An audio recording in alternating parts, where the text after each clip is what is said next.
आदमी ने गलती से अपने नवजात बेटे को गिरा दिया, जिससे उसकी मौत हो गई। वह अपनी पत्नी को यह बताने की हिम्मत नहीं जुटा सका और अकेले ही स्थल को जल्दी से साफ करना चाहता था, ताकि कमरा इतना भयानक न लगे।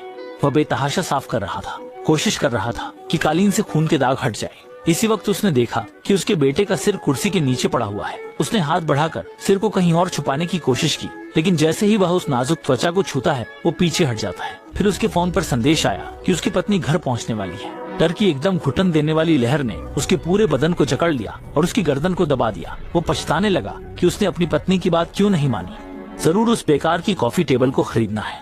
2 घंटे पहले का समय। नए घर को सजाने के लिए परिवार के 3 लोग साथ में फर्नीचर की दुकान गए।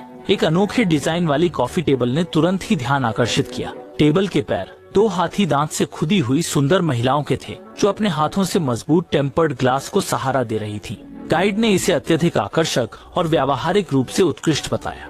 ये निश्चित रूप से पूरे फर्नीचर शोरूम में सबसे खरीदने लायक वस्तु है। मारिया ने यह सुनकर तिरस्कारपूर्ण हंसी की, लेकिन बद्दा झटके से मोहित हो गया और उसने फैसला कर लिया कि वह किसी भी कीमत पर यह कॉफी टेबल खरीदेगा। विक्रेता ने तुरंत मौके का फायदा उठाते हुए कहा कि यह एक अनोखा टुकड़ा है और इसके साथ कुछ छूट भी है। लेकिन मारिया ने इस चाल में नहीं फंसकर पूछा कि अगर ये इतनी ही अच्छी चीज है तो विक्रेता खुद इसे क्यों नहीं लेता।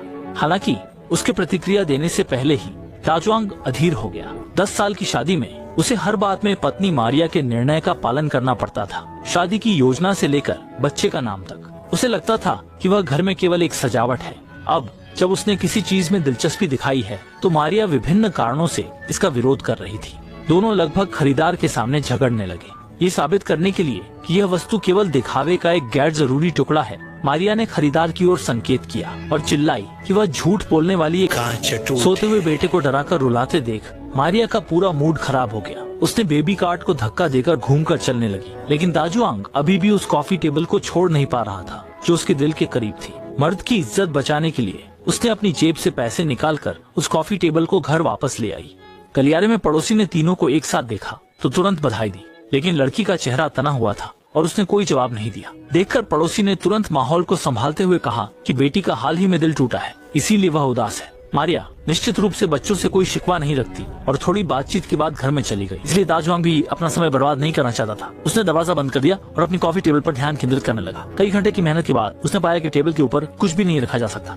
उसने निर्देशिका की तुलना की और फिर से देखा। तब जाकर उसे पता चला कि विक्रेता ने एक पेंच कम दिया है, तो दाजुआंग ने मजबूरी में शीशा वहीं खड़ा कर दिया। उसने मुड़कर विक्रेता को फोन किया और उनसे तुरंत एक पेंच भेजने की मांग की।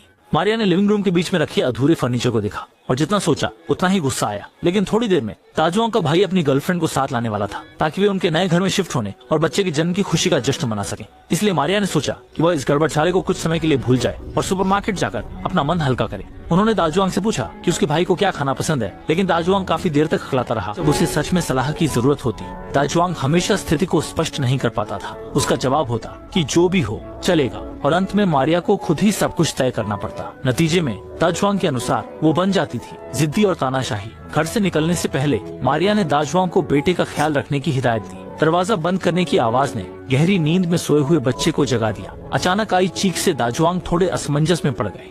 वो मजबूर होकर अपने बेटे को गोद में उठाकर इधर उधर टहलने लगे ताकि उसका ध्यान बंटा सके। उसने अपने बेटे को कॉफी टेबल के सामने लाकर दिखावा किया और सोचा भी नहीं था कि इसी दौरान एक त्रासदी घट जाएगी।